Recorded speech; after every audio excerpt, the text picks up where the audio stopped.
Salut et bienvenue sur le podcast Mon livre en 15 minutes. Je suis Pierre et je te fais découvrir un nouveau livre à chaque épisode. Que tu sois en voiture, dans le métro, peut-être en train de courir ou à faire des choses que j'ai pas trop envie de connaître, tu vas pouvoir écouter un livre en résumé, enfin sur des sujets qui t'intéressent. Alors n'hésite pas à t'abonner si tu aimes ce format et à me suggérer des livres que tu aimerais bien que je traite.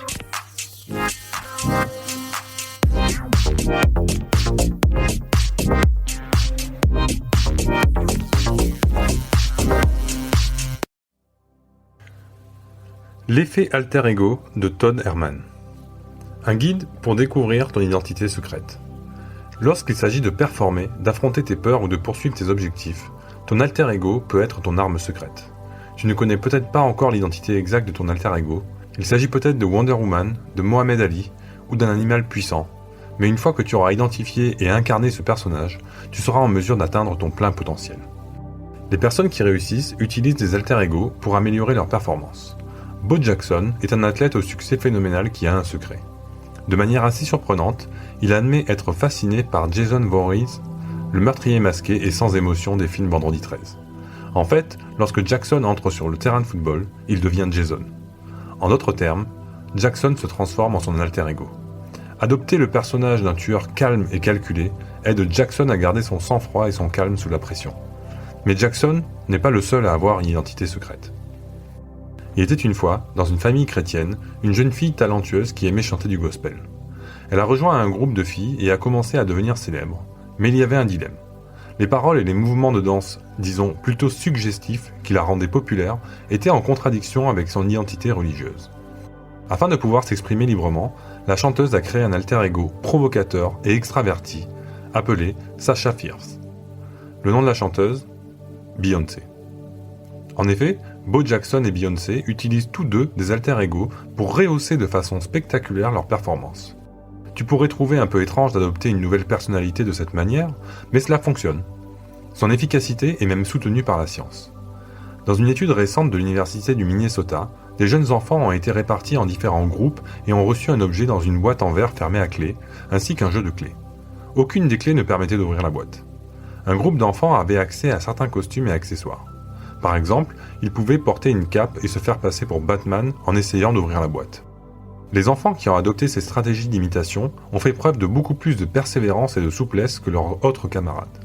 Ils ont adopté les traits de personnalité et les forces de leur alter ego. Comme l'a dit un enfant qui a continué à persévérer, Batman ne perd jamais. Il n'est pas nécessaire d'être un petit enfant pour faire appel au Batman qui sommeille en toi dans les moments difficiles. Tout le monde peut utiliser un alter ego pour réussir, dans tous les domaines de la vie. Tu vas découvrir comment. Utilise ton alter ego pour échapper au monde ordinaire et apporter des réels changements dans ta vie. Tout d'abord, identifie les domaines de ta vie où tu te sens malheureux. Il peut s'agir de ta carrière, de tes relations personnelles, voire de tes loisirs et de tes activités créatives. Ensuite, sois clair et précis quant aux changements que tu souhaites apporter. Il existe 5 grandes catégories de changements. Arrêter, commencer, continuer, diminuer et augmenter. Par exemple, tu pourrais dire « je veux arrêter de fumer » ou « je veux lire plus de bons livres ». En utilisant ces catégories, fais une liste exhaustive des choses que tu veux changer. Cet exercice t'oblige à être honnête sur ton mode de vie actuel et te rapprocher de la création de ton alter ego parfait. Je te laisse un petit peu de temps pour y réfléchir. Avant de commencer à créer ton propre alter ego, il est temps de faire un peu d'introspection. Identifie les moments difficiles de ta vie et les forces négatives qui te retiennent. Pense à ce qui se passe lorsque tu dois faire une présentation au travail. Est-ce que tu réussis bien ? Ou bien est-ce que tu bégayes et t'es à les mains moites ? Lorsque le moment est venu de briller, l'anxiété de performer peut souvent prendre le dessus. Mais avant de pouvoir améliorer tes performances, tu dois reconnaître les situations dans lesquelles tu as tendance à te débattre. Au travail, il peut s'agir de présentations, de réunions avec des clients ou de la conclusion d'une vente. Examine attentivement ton comportement et tes choix. Où fais-tu fausse route et qu'est-ce qui t'empêche d'atteindre tes objectifs ? Nous avons tous des traits négatifs. Sans eux, nous ne serions pas humains. Commençons par donner à ces traits négatifs l'identité de l'ennemi. Ton ennemi peut être le syndrome de l'imposteur, un traumatisme personnel ou un récit négatif que tu te racontes. Quoi qu'il en soit, il t'empêche probablement d'atteindre ton plein potentiel.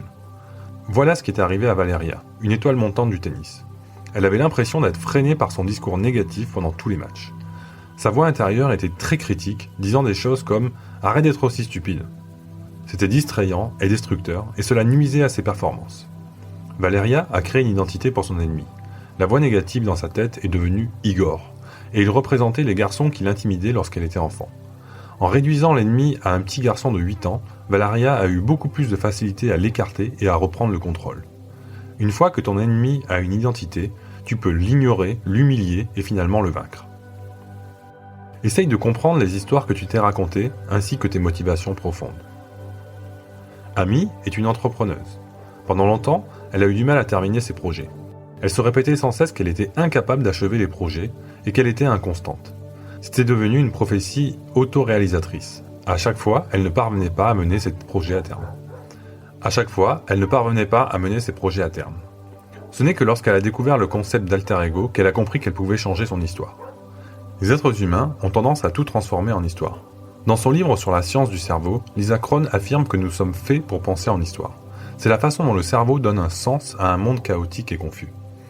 Lorsque nous nous racontons des histoires sur notre propre identité, ces histoires influencent nos idées et nos émotions inconscientes qui influent à leur tour sur nos actions.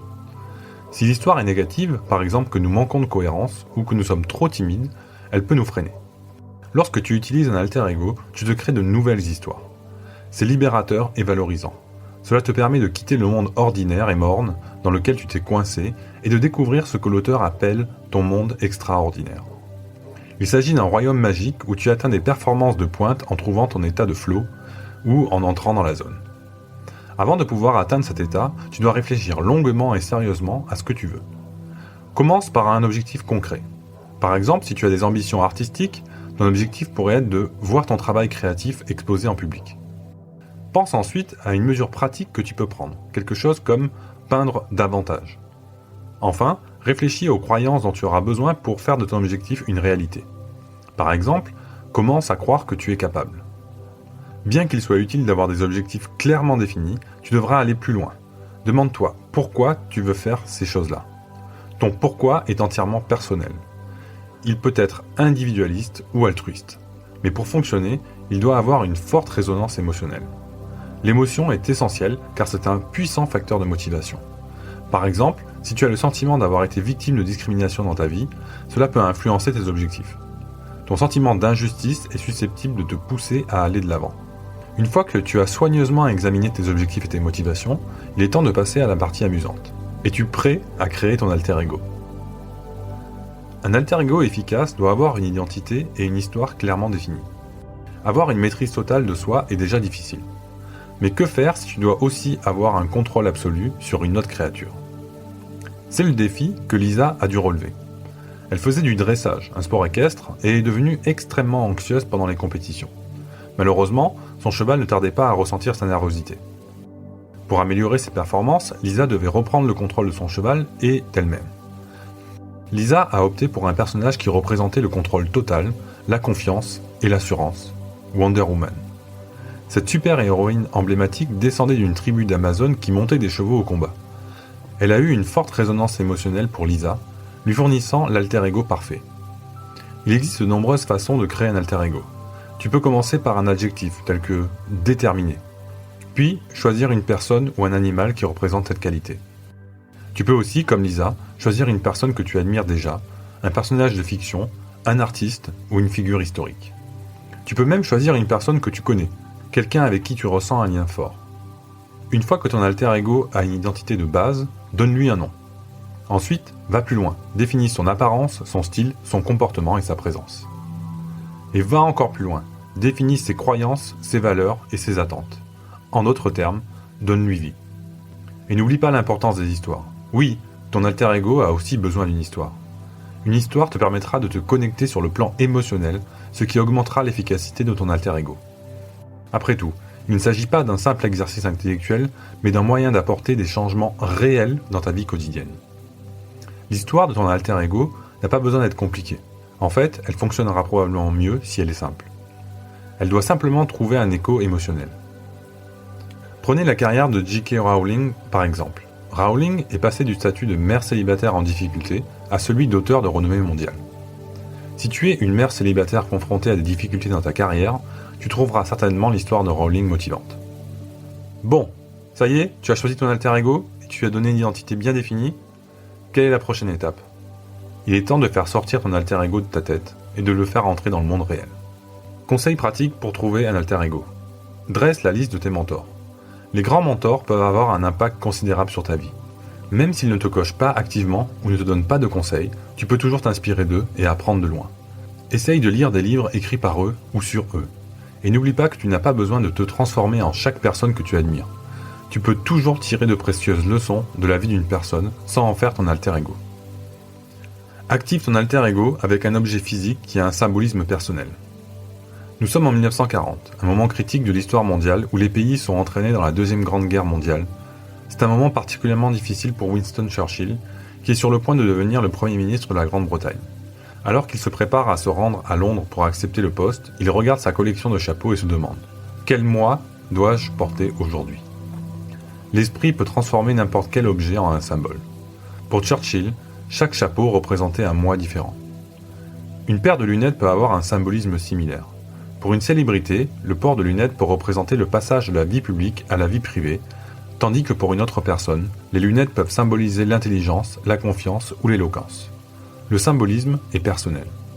Les objets symboliques sont un moyen rapide, simple et subtil de te transformer en ton alter ego.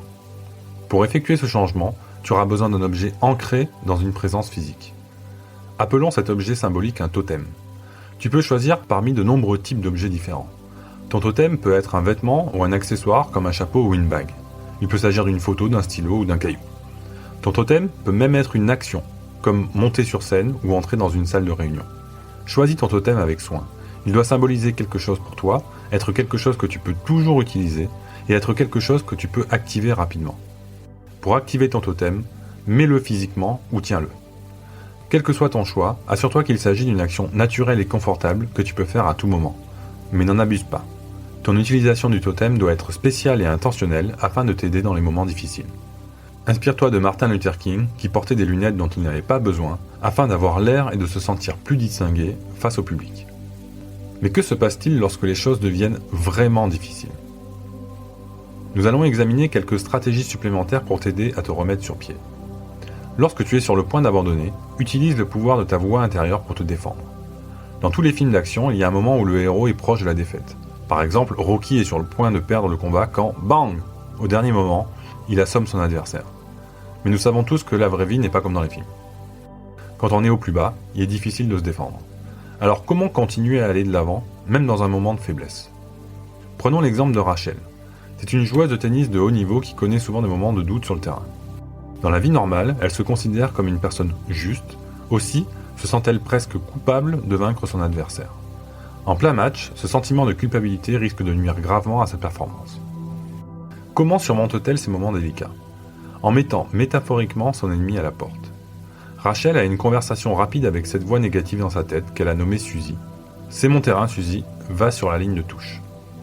Rachel utilise cette conversation pour riposter en remettant son ennemi à sa place. C'est un moyen utile d'éviter de rester coincé dans des pensées négatives. Voici une autre technique que tu peux essayer.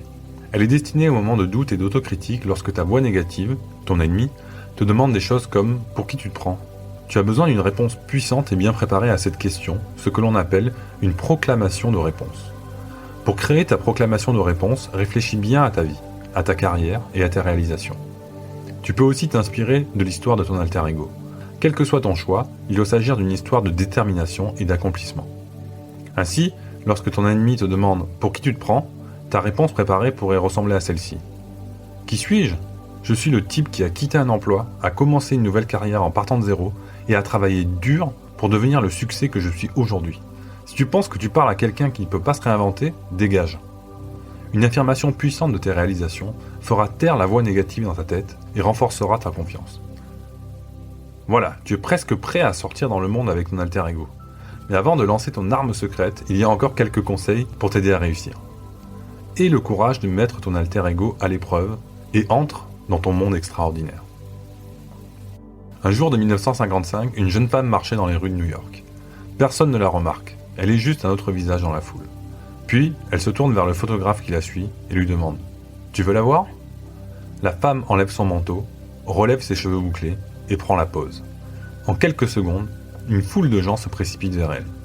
C'est à ce moment-là que Norma Jean se transforme en son alter ego, Marilyn Monroe. Comme Norma Jean, tu peux t'amuser avec ton alter ego en choisissant les moments où tu veux le produire. Commence par un défi simple. Par exemple, va dans un café, essaye de marcher, de commander et de boire comme ton alter ego. Ou, la prochaine fois que tu joues à un jeu avec tes amis ou ta famille, rivalise dans la peau de ton alter ego. Tu seras surpris de la différence que cela peut faire. Ces exercices simples sont un excellent moyen de s'habituer à ton alter ego dans des scénarios à faible enjeu et de tester sa force. Si tu te sens déjà à l'aise avec l'activation de ton alter ego, il te sera plus facile de faire appel à cette source de force lorsque tu en auras vraiment besoin. Il est également essentiel d'avoir le bon état d'esprit. Alors que tu te prépares à entrer dans ton monde extraordinaire, voici quelques derniers conseils à garder à l'esprit. Accepte les défis ainsi que ta propre créativité. Sois flexible, enjoué et curieux. Et rappelle-toi que tu es toujours capable de changer et de grandir. Ce dernier point est particulièrement important. Pour utiliser ton alter ego avec succès, tu dois croire que tu peux changer. Cela t'aidera à créer des résultats totalement nouveaux. Il est maintenant temps de franchir le seuil avec ton alter ego. À la fin de ta vie, tes pensées et tes intentions seront oubliées depuis longtemps. Ce sont tes actions qui comptent. Alors agis. En résumé, il est normal d'avoir du mal à avoir confiance en soi et de parfois douter de soi. Tu peux avoir l'impression que tu n'es pas assez bon ou que tu ne peux pas accomplir ce que tu veux dans la vie. Mais un moyen infaillible de surmonter ces peurs et d'améliorer tes chances de réussite consiste à utiliser un alter ego. En te connectant aux parties existantes de ton identité et en les utilisant pour améliorer tes performances, tu peux, comme Winston Churchill ou Beyoncé, obtenir des résultats étonnants. La seule vraie question est « Qui veux-tu être ?» Voilà, c'est fini pour ce résumé. J'espère que ça vous a plu. N'hésitez pas à me laisser des commentaires et abonnez-vous!